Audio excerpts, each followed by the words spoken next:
very labour intensive, have a staff now approaching 120.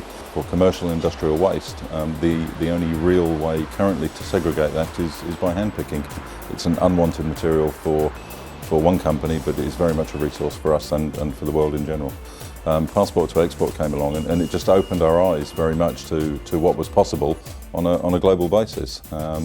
We were aware that there were emerging markets, specifically in the Far East, China and Malaysia, for the materials that we were producing, for waste paper, for plastics, and we just hooked onto their markets, and it was Passport to Export that made us realise that, and just opened it up for us really.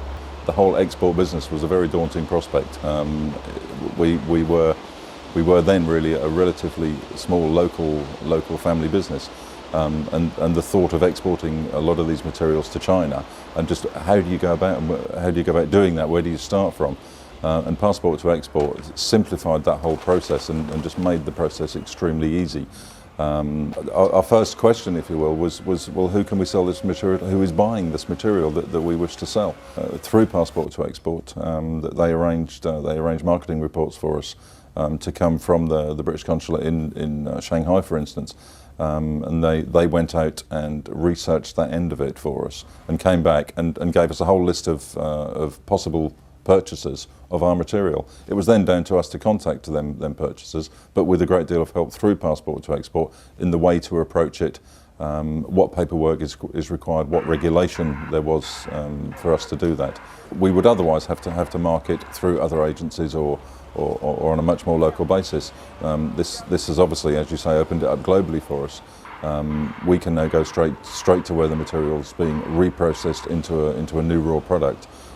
It's cut out many of the middlemen, and just allowed us to expand the amount and the quantity and the range of materials that we can now recycle out of the waste that we collect. Before we started with Passport to Export, we were perhaps then a £3 million company. Today we're a £10 million company. We won the Eastern Regional UKT&I award, and that in itself again was a great help, because we were given respect, and certainly with the global trade community, with that backing behind you, you have got that instant respect and are able to use that. One particular instance was we approached the British Antarctic Survey, whose head office is at Cambridge.